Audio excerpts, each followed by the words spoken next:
What is going on, you guys? This is All Day 1 on the PS4, and I'm going to be giving you another Division 2 build video.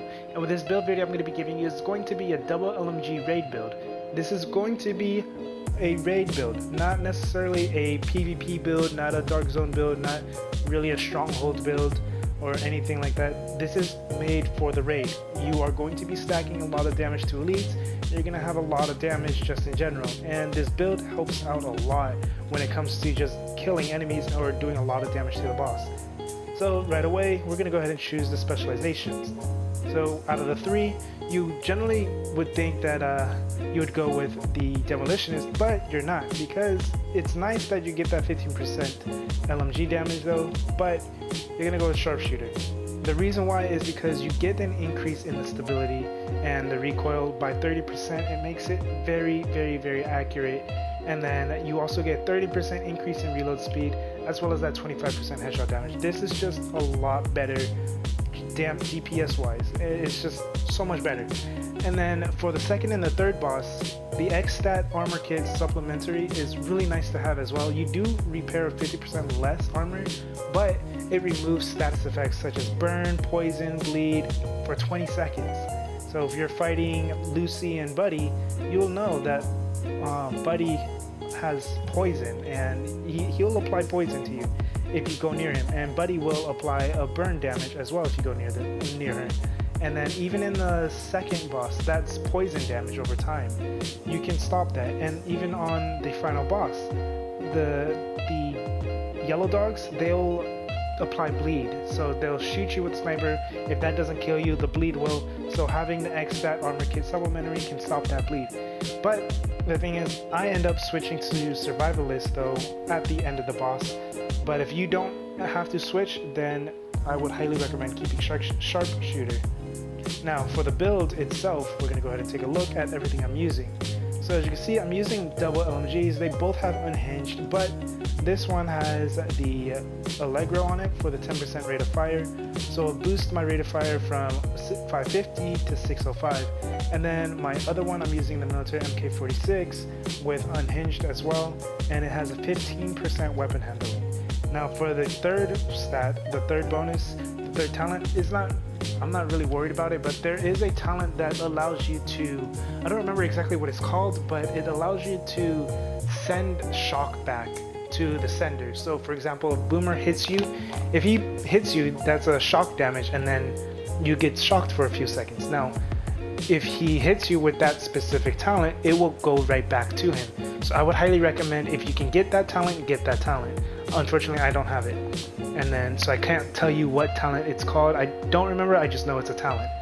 And then the other talent that's really nice is gonna actually be stop, drop, and roll. I think that's what it's called, where whenever you have some type of status effect, so I don't have it anywhere, but whenever you have some type of status effect, you can just roll and it'll just come off you. The status effect will come off you, and then it's a 60-second cooldown. So I would highly recommend both of those talents, or those last three talents, for both weapons. For the gear, or before I get to the gear, the weapon, the sidearm you want to definitely have is a double-barreled sawed-off with jazz hands for that extra reload speed, that 10% reload speed, because you're going to rely on using this to reload both your LMGs, because you are going to be using a filler-up holster. But for the gear itself, I'm using, basically is everything with damage to elites. I'm using a Petrov defense group chest piece. It gives me skill, power, health, armor, and headshot. What I've realized from I guess gaining most Petrov defense group chest pieces is they generally give me 1 yellow, 2 blues, and 1 red all the time. So I just didn't really see a difference. But the reason why you want this is for that extra 10% LMG damage. It's just really nice. You could technically also go with the Fenris group AB, but the only problem with this is it gives you the damage to assault rifles, or with assault rifles by 10%. You're not going to be using an assault rifle. But the reason why you would want to use this is because you can get really nice attributes still, but you also have 2 talent slots. The 2 talent slots you want to have for sure is going to be hard hitting, but you can either go with Unstoppable Force or go with Unbreakable. Unbreakable is very good it's a 60-second cooldown basically, but what happened, it's like having a second life in a sense. So if you have an enemy shoot you down to the point to where you have no armor left, your armor comes right back, you get 70% of it, and then the next armor kit you use within 7 seconds, you use none of it. You don't use any medkits or anything. Now for the backpack, I'm using the Gilligard backpack, and the reason why is it's nice because of the hazard protection. You will be going against enemies that, like for example, Buddy and Lucy, or the second boss. They apply some type of status effect like poison or fire, and even bleed from dogs. But you also want to use the Gilligard backpack because of the fact that it gives you the 2 talents as well. So the 2 talents I'm using, and the reason why I'm using this instead of the Fender Screw Baby with the Unbreakable, is because of the Efficient talent. Efficient, at first, I didn't think it was going to be that great, but it honestly had saved me so much time of, I guess, finding medkits and or armor kits, and because it's a 50% chance of not consuming one. So technically you could basically have an infinite amount of armor kits if you get that positive side of the 50%, I guess. But I generally use my medkit when I have almost no health. I drop a first aid, or not a first aid, but a chem launcher, and then I use the armor kit right away. And it seems like when you have low health, it seems to proc more often to where you don't consume an armor kit. But that's just me.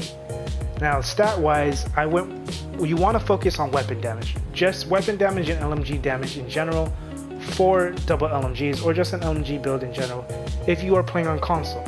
Right? That is console. If you are on PC, I would recommend weapon damage and headshot damage and LMG damage. And the reason why is because on PC it's a lot easier to hit heads, but yes, you are going to be getting headshot damage percentages on here as well, but on console you want to still focus more on the base damage rather than just more on the headshot damage. But it's still good to get the headshot damage because the bosses have a big head, so it's not hard to miss their head.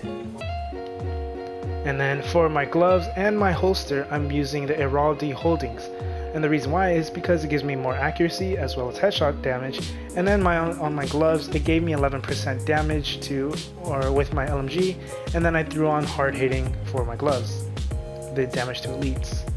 And then for my knee pads, I'm using Gilligard, so I get that hazard protection piece, and it gave me 11.3k armor and 10% damage to elites. So having that extra bit of armor is still going to help out. Yes, the enemies will drop your armor very quickly no matter how much armor you have, but it's still nice because it can prevent getting one-shotted by an enemy. Sometimes it won't, but like I said, what I'm striving for is trying to go for at least 100,000 health and 250,000 armor. But you know, I worked well with what I had. Now for the holster, I have 12% crit chance. I don't think you can get weapon damage or headshot damage or the like weapon specific damage, so crit chance can be good, or even the I guess cooldown. So I have cooldown here somewhere, and the health on kill, which is pretty nice. But the cooldown is also really nice as well. So as you can see, I have it here, but I'm using the Heraldi because of the headshot damage as well. And then I have it for the filler up talent, mainly because of filler up.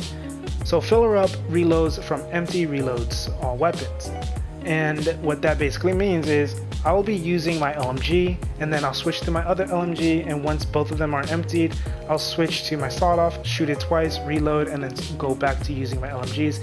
Yes, it now consumes ammo. Before it was broken to the point to where it took no ammo, and you would always have you basically have an unlimited amount of ammo. But here you do have to use it will take ammo from your reserves. But the good thing about the raid is there is always an ammo box in every single encounter. Every single boss encounter there is an ammo box, and it's not like far to get, too hard to get or anything. Like for example, on Boomer there's 2 ammo crates, one at the turret 41 and one at turret 45. There's an ammo crate on the triples, the Weasel, what's his name, Weasel, Carson, and Dawson, on side B and side A in the corners inside the little bunkers, and then on Lucy and Buddy it's near the entrance on both corners, and then so closer to the entrance, I suppose. And then on the final boss there's an ammo crate on all 4 corners right by the mortars, so you have easy access to ammo, so it should really be no problem in your reserves or anything. Now for my stats, what I have here is I'm running 20.5% crit chance, which is pretty nice. 32% crit damage. It doesn't really matter because you're not focused on crits, but hitting crits is nice. 112% headshot damage, which is honestly really good for an LMG in my opinion. 30% reload speed. Obviously you're not going to be reloading your LMG, you're going to be using that to reload your sawed-off. And then that 20% accuracy and 45% stability. You do lose 25% weapon handling though, because both LMGs are going to be using unhinged, which reduces your stability, not stability, but your handling by 25%, which affects both stability and accuracy. Now on my all weapons damage, I'm at 29% and then 25% base LMG damage bonus. And that's because I have LMG bonus mods, and I have the LMG chest piece, the Petrov defense, or not Petrov defense, but the Petrov chest piece. And then I have 100% flat damage to elites, and that's because I forgot to show you my mask as well. My mask, I have 37% damage to elites on that, but you know, that's because it's really nice. All those damage to elite talents is really good. You do want to make sure you have damage to elites on your attributes.